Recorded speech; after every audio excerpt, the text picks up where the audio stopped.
All right, if you're building anything with AI, you have to understand its fundamental constraints. And I'm not talking about some nerdy technical detail. This is literally the key to building applications that actually work. But here's the thing. Most people get the reason for failure completely wrong. I know this is a bold statement, but it's so true. Most AI apps do not fail because of bad prompts.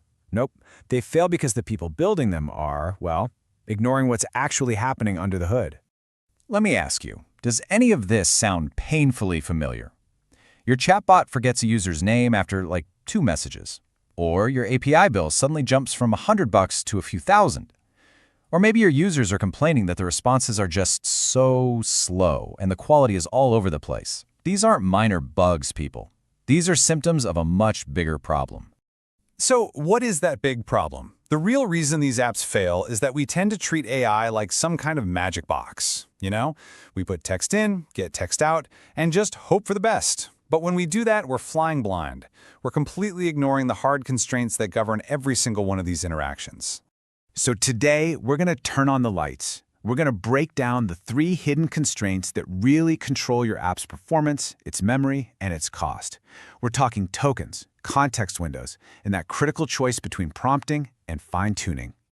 First up, let's talk about tokens. I want you to think of tokens as the fundamental currency of AI. It's the unit models used to process text, and, more importantly for your wallet, it's the unit you are billed on.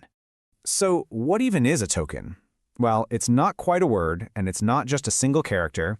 It's a little chunk of text somewhere in between. The model breaks everything you give it down into these little pieces to understand and generate language. Okay, for a quick mental model, here's a fantastic rule of thumb for English.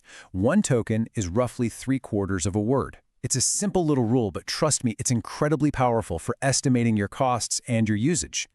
And this shows you what that actually looks like in practice. A really short sentence, maybe 7 tokens. But a standard 500-word email is already around 650 tokens. And a 10-page document, that can easily rocket up to 7,000 tokens. And remember, you're paying for the tokens you send in and all the tokens the model sends back. It adds up fast.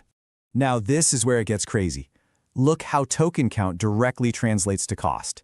We've got 2 scenarios here, both with the same number of daily users.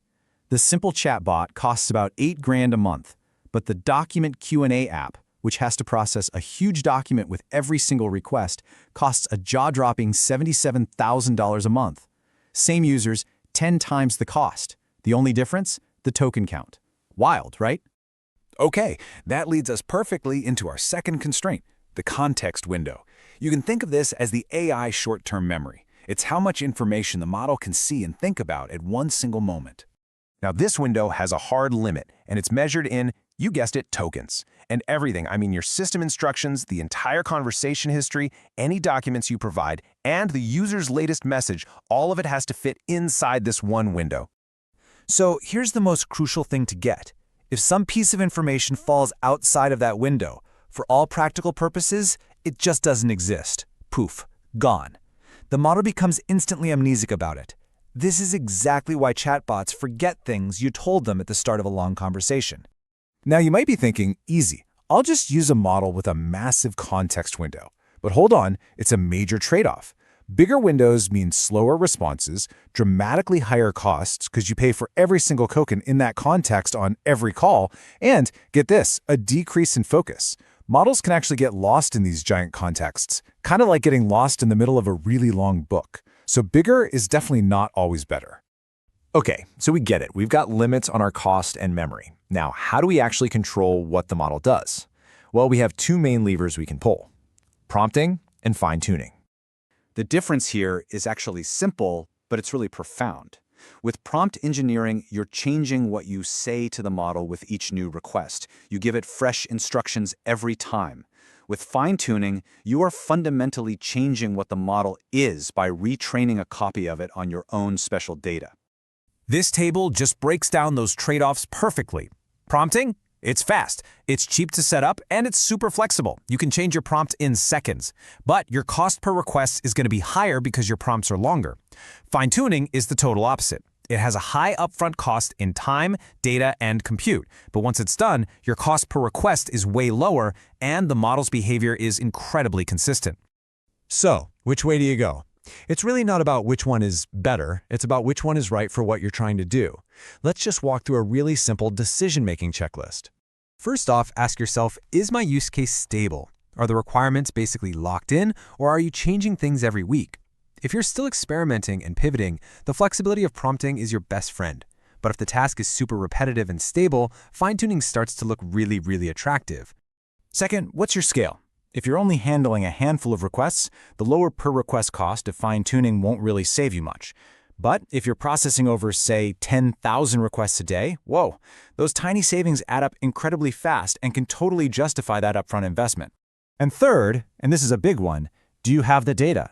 You simply cannot fine-tune without a good dataset. The general rule of thumb is you need at least 500 high-quality, labeled examples to get a result that's even worth it. If you don't have that, well, the choice is made for you. You got to stick with prompting. So here it is, all in one place. Seriously, go ahead and screenshot this. Ask yourself these questions. Is the use case stable? Is the volume high? Do you have the data? Is consistency absolutely critical? If you're answering yes to 3 or more of these, it is definitely time to seriously explore fine-tuning. If not, don't worry about it. Just focus your energy on mastering prompt engineering for now. So here's the bottom line from this whole explainer. Think of it like this. Tokens are your currency, so spend them wisely. The context window is your memory limit, so use it efficiently. And that choice between prompts and fine-tuning, that's your core strategic trade-off between flexibility and long-term cost. You know, most AI products fail not because the models are bad, but because their creators just didn't understand these constraints.